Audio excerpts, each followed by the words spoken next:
Hi everyone, my name is Michelle Gonzalez, and today I'm going to provide you with the information that you need to better understand how marijuana contributes to our history, the evolution of the drug, and how we can use it to our advantage. So my only question for you guys is how many of you have ever experimented with the drug marijuana? Okay, so pretty much everyone. Well, I'm going to let you know about some of the commodities of marijuana that were actually founded in ancient cultures. The use of marijuana started in Asia around 500 BC. It originated in Central Asia, then it was introduced into Africa, Europe, and eventually into the Americas. Early American colonists grew hemp for rope and clothing. And hemp was also used to make paper, and its seeds were used for food. As early as the 1600s, Virginia, Massachusetts, and Connecticut farmers were required to grow hemp in their crops. Burned marijuana seeds were also found in the graves of shamans in China and Siberia as early as 500 BC. So now that you're familiar with the ancient history surrounding the drug, let's take a look at more recent history linking marijuana to its medical discoveries. In the late 1800s, cannabis extracts were sold in pharmacies throughout Europe and the US to treat a list of ailments and stomach problems. In the 1830s, an Irish doctor by the name Sir William Brooke, who was studying in India at the time, found that cannabis extracts lessened stomach pains and vomiting. And scientists discovered that THC is the source of marijuana's medicinal properties.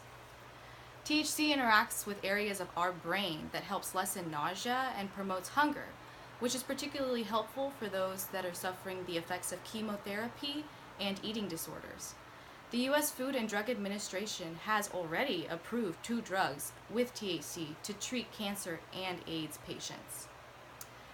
So now that we've discussed the history and medical discoveries, let's talk about more recent attention towards the drug. State interest in marijuana emerged in the 1970s. Federal government first regulated the drug in 1937 when Congress passed the Marijuana Tax Act. In 1970, Congress passed the Controlled Substances Act. The Controlled Substances Act placed drugs into categories based on their potential perceived for abuse. The Controlled Substances Act placed marijuana into Schedule 1 along with heroin and LSD, primarily due to President Nixon's bias towards the drug than any scientific, medical, or legal opinion.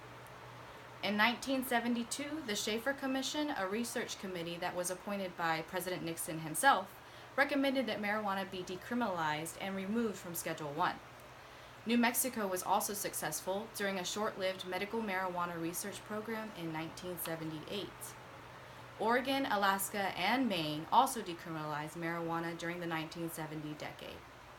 The evolving legal status of marijuana throughout the U.S. is an argumentative subject for many.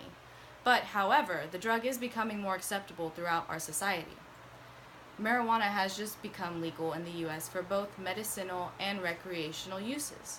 In fact, 29 states now allow the use of medical marijuana for limited purposes. California became the first state to legalize marijuana for people with severe chronic illnesses through the Compassionate Use Act of 1996.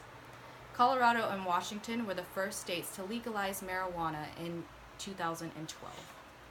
As of 2016, last year, 8 states have legalized marijuana for recreational use. Adults are legally allowed to casually use marijuana without a doctor's prescription in Alaska, California, Maine, Massachusetts, Nevada, and Oregon.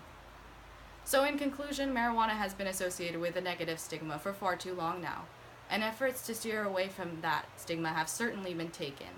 In recent years, many successful campaigns in several states to legalize its medicinal and recreational use have been heavily supported. Discussions for dispensaries here in Texas are also in effect, too. Many Americans support these efforts against a harsh legal system that imprisons a large number of nonviolent drug users and simply deny a regulatory system that denies easy relief to many suffering patients.